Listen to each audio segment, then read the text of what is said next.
Welcome once again to Musings by Danon. If you're new here, welcome. My name is Danon. I'm currently reading over 600 manga and light novels, and my two favorite genres are fantasy and romance. One of my favorite romances is My Dress-Up Darling. A new chapter just dropped, so let's discuss what happened and why I'm worried.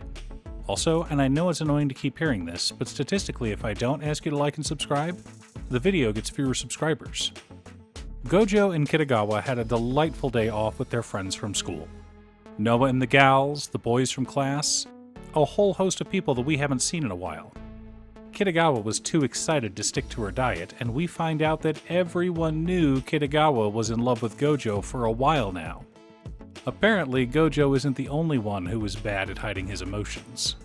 Remember, back in chapter 107, he was surprised that Kitagawa was able to see how depressed he was after Comiket, and it had been gnawing at her. Well, we got this lovely explanation from their friends and classmates about how Kitagawa acted whenever she talked about Gojo. Come to find out, everyone wanted them to date. They all liked Kitagawa, as a friend obviously, and saw how happy she was around Gojo. You want your friends to be with someone who makes them happy, so long as that person is good, of course. But it's also not right to bully people into a relationship. They knew if things took their natural course, the two of them would probably end up together. But it's better to let these things happen in their own time, rather than to try to awkwardly force the situation. And things wound up turning out for the best. Everyone is nervous about year-end exams, and they are happy to be in a class that gets along so well. Additionally, this school doesn't mix things up from year to year, so they'll all get to be together when they start their second year of high school. Everything is just working out great, other than Marin cheating on her diet, of course. And that is precisely what has me worried. Storytelling is a lot like baking.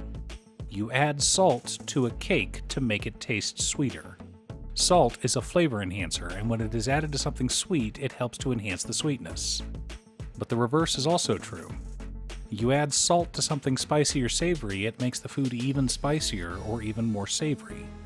I'll tell you exactly what has me worried, and once I do, I think you'll start to see my concerns. Spoilers for Code Geass, Lelouch of the Rebellion. Here's the setup. Lelouch is given the power of Geass in the first episode. He can tell everyone to do one thing, and they have to do it. They have no memory of doing it, and if it is something that they have to repeat, like scratch a line on a brick wall every day at a specific time, the person under the Geass will continually do it. Even if it's something that hurts the person or their loved ones. Something like, kill yourselves. Those compelled by his Geass are forced to obey. Later on in the series, we encounter someone else who is gifted a Geass. He can read people's minds. His Geass advanced to the point that he can no longer shut it off, which means he's constantly hearing everyone's thoughts. All the time, never able to stop it. So he has to isolate himself. Now, we know that Geass can evolve. Episode 22 of Code Geass was titled Bloodstained Yuffie. Princess Euphemia, the third princess of the Empire of Britannia, discovered that the terrorist leader of the Black Knights is her brother, Lelouch. She confronts Lelouch and forces him to come to the bargaining table. At first, he refuses. He wants to overthrow the Empire for what it did to his mother and sister, but she is able to make him see reason. She declares that the Japanese will no longer be considered second-class citizens and holds a celebration. Lelouch, in his Zero costume, shows up to finalize the agreement. They get to talking, and Lelouch mentions how he can tell people to do whatever he wants them to do. Euphemia laughs him off. There's no way someone could do that. Lelouch responds by saying, I could tell you to kill all the Japanese. And right then, his Geass evolves. Euphemia tries to resist, but eventually goes outside and orders her soldiers to slaughter the citizens in attendance. An entire stadium full of men, women, and children are gunned down by soldiers in mechs. It is horrifying to watch and one of the biggest twists I've ever seen in anime, especially if you don't know the name of the episode going in. So why did chapter 111 of My Dress-Up Darling remind me of it? It actually reminded me of episode 21, which is a very silly episode. It was a school festival episode. Lots of stuff is happening in the background, but the overall feel for this episode is one of hope and peace. One of the other main characters is piloting a mech at school and using it to toss pizza dough. Princess Euphemia is in attendance, though undercover. Eventually, her identity is discovered and she announces to everyone that, partnering with Zero and the Black Knights, she will create a special liberation zone, which was cause for a huge celebration and the massive group of citizens in the stadium in the next episode. But we all know how that turned out. The whiplash between episodes 21 and 22 should be studied by writers and storytellers everywhere. We went from a light and fluffy episode full of joy and silliness to tragedy and war crimes. Now, while I don't think Chapter 112 of My Dress-Up Darling will be quite that tragic, I worry about the delicate happiness our characters currently have. I'm still convinced that Sanu will find out who Gojo is, and that will have a massive impact on his life. I'm sure it'll have a massive impact on Kitagawa's life as well. But for now, all is well with our doll and dressmaker.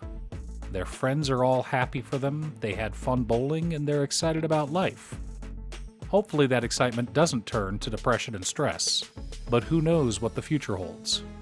Actually, as far as my prediction goes, Sanu finds out about Gojo, believes that Gojo is actually Princess, and Kitagawa jumps in to try to save him. Sanu realizes his mistake and goes for Kitagawa instead. And this time, it is Gojo's turn to protect her. Because of the strength she's given him, Gojo is able to tell Sanu, no, leave us alone, we're just doing this for fun and don't want to be cosplay pros. We'll have to wait and see. The next chapter drops on December 19th, so expect a video shortly after that. Thanks for tuning in. Once again, a huge shout out to my editor Cutestuff. I couldn't make these videos without her. If you'd like to hire her to edit your own videos, she can be reached at cutestuff.edits@gmail.com. Link is down below. If you're looking for ways to support the channel directly, you can head on over to patreon.com/Danon. There are several tiers to choose from. You can pick an anime or manga for me to do a video about, or you can join our monthly manga club. I also wanted to give a quick shout out to all of my patrons: Waffles, Drya, Danny, Muffins, Marcus, Brett, Roxy, Alix, Borgie, Nazwin, Conga, Aaron, Chris, Robert, Austin, William, Pi, Kazaris, Booksu, Patrick, Travis, Naffy, Noodle, Tiz, Art, Kiki Jiki, and Gabriel. You guys are awesome. I post anime or manga videos often, or you can click here to watch additional videos. Again, thanks for watching, and I'll see you all again next time on Musings by Danon.